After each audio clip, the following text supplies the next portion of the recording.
guys, welcome to another video. Again, sorry for not uploading in ages, but it's because I recently moved up to secondary school and it's a big change. So there's like new work to do, etc. So I haven't had that much time to film videos, but I wanted to give you kind of like a stick and stick update and show something I've kind of discovered. Disclaimer, I didn't really discover this. Obviously someone else probably discovered it before, but like I found it out for myself, if that makes any sense. So I figured I'd show it to you guys. We have all the stick and sticks here.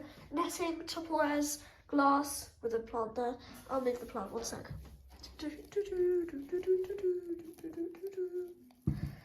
Okay, glass, plastic, and we've moved some guys into the big enclosure, which I was going to film and then I decided not to because it's really stressful to move stick and sticks.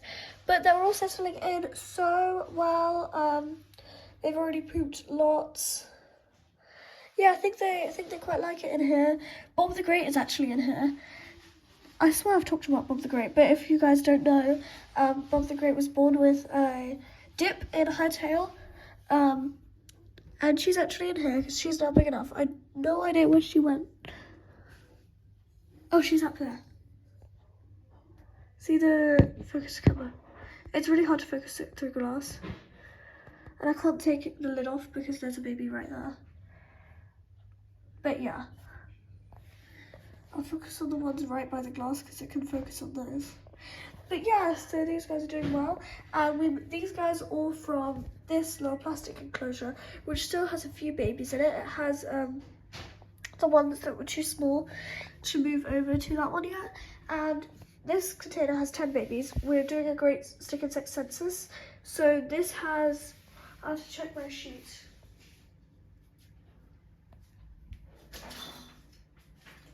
Oh, here it is, stick checker. Okay, I need to check again how much is in this big glass enclosure. I'm pretty sure it was 16. Then this one here has 10. This plastic one has 7. The netting has 5. Tupperware container 1, which is this one at the back, has 8. Tupperware container 2 has 2. In total, that is 32, not including this. I'm pretty sure there's 16 in here, so if we added that on, that would be 48.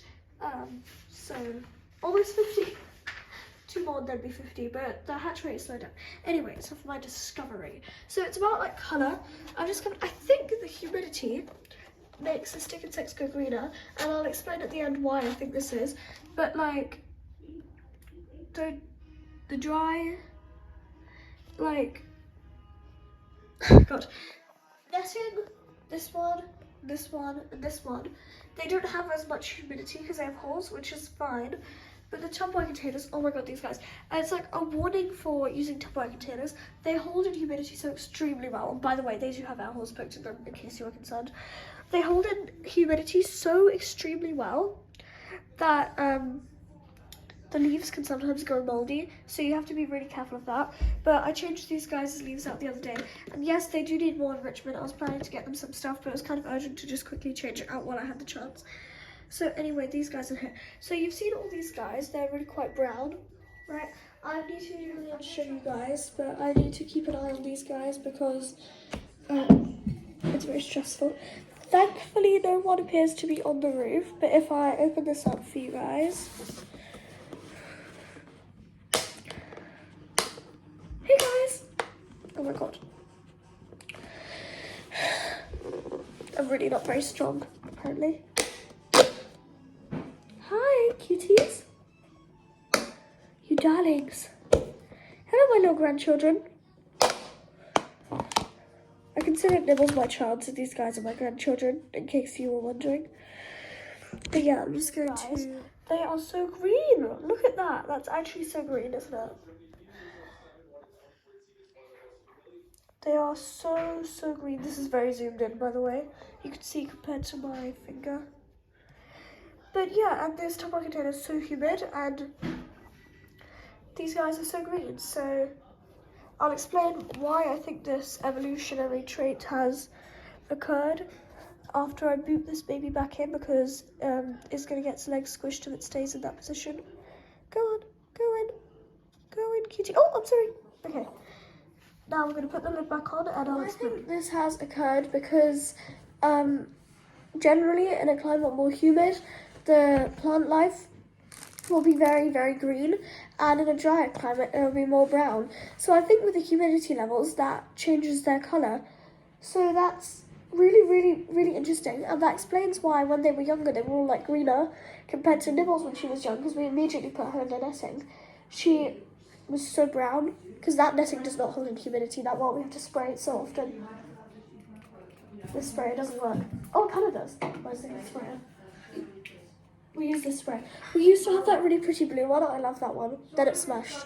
But that was totally not my fault. But now we use this one. It was meant for little seeds, so it takes a lot of spraying. But so it runs out very quickly. But it does. It does the job. These guys are both meant for seeds, hence why this says Garden Mister. I don't normally use this one though because it's smaller. I use this one. Yeah. But yeah, and that's why I think they turn green. But I think when you move them up, because when we move them into those other bigger enclosures that hold in humidity less well, they seem to turn brown again. So I think that it's not like a permanent thing. I think it's more of they kind of just change to whatever environment they're in. Now a bit of an update on the babies. Again, we have like 48 now after my grade 6 census. Going to move that. That's my science book, which has a full name on it, so we won't be looking at that.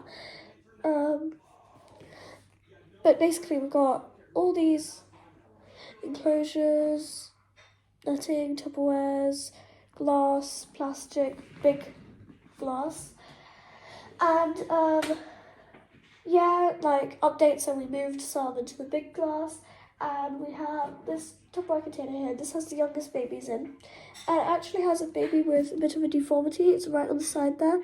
It's got a kink in its head, and not only has it got the kink in its head, but it's also got a little clubbed foot, like a hooked over foot. So that one's called Captain Hook, and its buddy is Mr. Smee. I love naming these guys, but yeah, Captain Hook and his buddy Mr. Smee, and Captain Hook was an interesting story because we did not think she would be able to pass food, but somehow, so we put her in a container by herself so we could monitor her, and then we saw poop and we were like, oh my god, she can pass food, and so once we knew that, the next baby that hatched we could put in with her there, but the youngest baby is actually in the plastic enclosure because I couldn't move her to the Tupperware because some of these guys were on the roof, and I get scared of opening the roof when some of them are on the roof, on the roof, because I get scared they'll fall off. Do you remember the story of Einstein? Named her Einstein because she was very clever. I accidentally dropped her on the floor, and she went underneath that thing. I was like panicking so much, I was like having a mental breakdown. And then I looked up the top here and somehow she managed to get back onto here. Like she climbed up the wall and back onto here. And I was like, that is so clever. She climbed back to her enclosure. So we named her Einstein. I don't know which one of these she is. It's cool that she's probably here with us. Yeah, so everyone's doing well. The newest baby was very tiny, but grew a bit after it got to eating and drinking, which it ate and drank immediately. Got some shedding. Antonia's quite big now. All you have to see Antonia. Immediately, Antonia is now hiding, but I will insert a picture now. And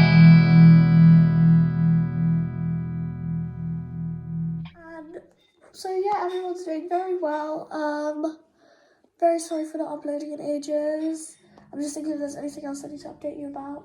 I got some new plants, but that's a thing for a different video. So goodbye, I'll see you next time. Please like and subscribe, I appreciate it so much.